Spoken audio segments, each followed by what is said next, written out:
He was the kind of man who seemed impossible to reach, powerful, sharp-eyed, polished from head to toe, and wrapped in the cold aura of someone used to getting his way. Adrian Hale, CEO of one of the largest tech companies in the region, was known for two things: his brilliance and his absolute disinterest in romance. It wasn't that women weren't interested in him. They were, perhaps too much. Beautiful, educated, sophisticated women from elite backgrounds hovered around him like satellites, hoping to land in his orbit. But Adrian dismissed every attempt with polite indifference. His board members teased him about being heartless. His friends assumed he was simply too devoted to his work. His mother accused him of being picky beyond reason. But the truth was simpler. Adrian had no patience for pretense. And most of the women he met were wrapped tightly in it. The universe, however, has its own sense of humor. And it often hides love in the last place anyone expects. The company's new headquarters was under construction in a rural town several hours outside the city. Adrian insisted on overseeing the project personally, despite warnings that the area lacked luxury accommodations and modern conveniences. He wasn't interested in comfort, he wanted precision, quality, perfection. During one of his early visits, he noticed a young woman sweeping the floor near the temporary site offices. She was small, with dark hair tied in a low braid and clothes that had clearly seen many washes. Her focus was intense, almost fierce, as if the cleanliness of that dusty floor mattered more than anything else. "She's new," the project manager murmured beside him. "Locals insisted on hiring some of their own people. She's one of the cleaners." Adrian gave her a brief glance. Nothing more. He had no reason to care about the cleaning staff. But something about the way she moved, quiet yet determined, lingered faintly in his mind. Her name, he later learned, was Mira. Days turned into weeks, and Mira became a subtle presence in the background. At first, Adrian barely noticed her. But he'd often arrive early, before most staff, and she would already be there, sweeping long strokes across the entrance or wiping down dusty surfaces with soft, rhythmic motions. She never looked up when he walked by, never tried to speak to him, never did anything to draw attention. It felt strange, refreshing even.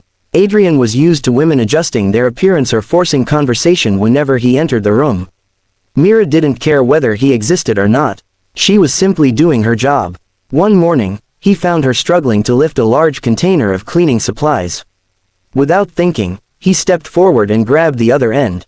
Her eyes widened in surprise. They were a deep brown, filled with sincerity that struck him unexpectedly. "Sir, you shouldn't, I can handle," she stuttered, clearly nervous.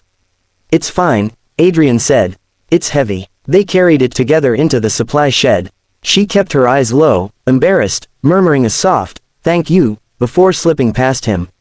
Adrian stood there a moment longer than necessary, his mind strangely quiet. Something about her humility, so unforced, so real, had disarmed him. Over time, he found himself observing her more. Not in a possessive or inappropriate way, but with curiosity. She greeted everyone with genuine warmth, from the engineers to the construction workers to the grumpy security guard who rarely smiled. She never complained, never slacked off, and never acted as if her work was beneath her. One rainy afternoon, the power went out, plunging the temporary offices into darkness. Employees scrambled to protect equipment and documents from water leaking through the half-finished roof. Adrian found Mira dragging several buckets across the room, placing them under the worst drips with practiced efficiency. "You've done this before?" he asked, stepping up beside her. "Many times," she replied, breathless. "Our house leaks when it rains. You learn fast." He helped her position the last bucket, and for a moment, they stood side by side, listening to the rhythmic plink plink plink of raindrops hitting plastic. She didn't rush to fill the silence. Neither did he, and in that quiet, something shifted, small, subtle, but undeniable. The next day, Mira wasn't at work. Adrian noticed immediately. He tried to dismiss the twist of disappointment in his stomach, tried to focus on a pile of reports, but his mind kept wandering back to the empty corner where she usually cleaned. By afternoon, he found himself asking the site supervisor, "Where is the young woman, Mira?" "She's sick," the supervisor said. "Lives far in the village. Probably caught something walking home in yesterday's storm." Before he could stop himself, Adrian was already reaching for his car keys. He found Myra's home deep in the rural outskirts, a small clay house with a makeshift tin roof and a tiny garden struggling to grow vegetables. Her younger brother answered the door, eyes widening when he recognized the man standing there. Inside, Myra lay on a thin cot, her forehead damp with fever. She stared at him in disbelief. "Sir, you didn't have to come," she whispered.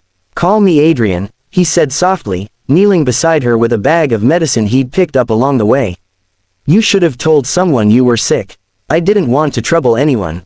Of course she didn't. It was so like her. He stayed longer than he intended, helping her brother fetch water, preparing her tea, making sure she took the medicine. When he finally rose to leave, she looked at him with a mixture of gratitude and confusion. "Why are you being kind to me?" she asked quietly. Adrian opened his mouth, and found that he didn't know the answer. But he knew how he felt whenever she was near. Peaceful, grounded, human. "I'm not being kind," he said softly. "I'm doing what anyone should." She smiled faintly, and he felt something warm unfurl inside him. After that day, things changed, slowly, naturally. Adrian visited Myra's home often under the guise of checking on her health. But each visit lasted a little longer than the last. They talked, really talked. She told him stories about her childhood, her dreams of becoming a teacher, her struggles after losing her parents. He told her things he'd never shared with anyone, the pressure of leading a company, the loneliness of perfection, the weight of expectations he'd carried for years. She listened without judgment, without awe, without pretending. For the first time in a very long time, Adrian felt seen, not as a CEO, not as a wealthy man, but simply as a person. Rumors began to spread back at the company. Why is the CEO always asking about the cleaning staff? Is he seriously visiting her village? He rejected every woman from our social circle but spends time with a rural cleaner. But Adrian didn't care. He'd never cared less about gossip. One evening, after a long day of site inspections, he found Myra sweeping near the entrance as usual. The sunset cast a warm glow across her face, illuminating the gentle strength in her features. "Walk with me," he said quietly. They strolled along the half-finished garden path, the scent of fresh earth around them. Myra kept stealing nervous glances at him, unsure of why he seemed so tense. Finally, he stopped. "I need to ask you something," he said. She looked up, eyes uncertain. "Why are you afraid of looking at me?" he asked. She swallowed hard. "I'm not afraid. You are. Every time I'm near, you shrink a little. You think there's something wrong with that." She hesitated. "You're important, and I'm just." "Don't say that," he interrupted firmly. "I don't care about status. I care about you." Her lips parted in surprise. Taking a deep breath, Adrian continued, "I never believed I would find someone who felt real.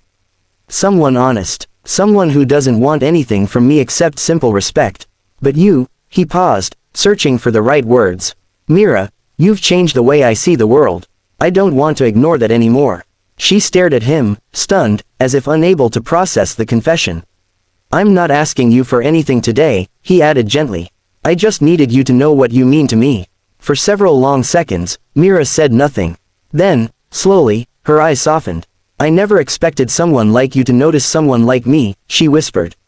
"But I'm glad you did." The smile she gave him then, shy, warm, full of quiet affection, was more valuable than any polished charm he'd seen in his world. It was real, completely real. Their relationship didn't blossom overnight. It grew like a small seed pushing through stubborn soil, carefully, slowly, beautifully. Adrian began involving himself more with community projects in the village, not because it made him look good, but because Myra showed him the value of ordinary people and their untold stories. She, in turn, grew more confident around him, no longer lowering her eyes or shrinking into corners. They shared conversations, laughter, quiet walks, and unspoken understanding. One evening, while standing beneath a sky scattered with stars far brighter than those in the city, Adrian finally said the words that had been growing inside him for months. "I fell in love with you," he murmured. Myra's breath caught. "You don't have to answer," he added quickly. "Just know that my feelings are real." She took a step closer, her voice barely above a whisper. "I love you too." I didn't want to admit it because I thought it was impossible. Adrian reached for her hand, holding it gently. "Nothing about you is impossible." And under that vast, quiet sky, two completely different worlds aligned, unexpectedly, perfectly, tenderly. It didn't matter that he was a CEO and she was a cleaner. Love didn't care about titles, wealth, or backgrounds. It only cared about two hearts finding each other. And in that rural town, far from the polished halls of the corporate world, Adrian Hale found the one woman he had never thought he needed, the one who was humble, sincere, grounded. The one who taught him that love was not something to choose from a list of perfect candidates. It was something that found you, quietly and beautifully, when you least expected it.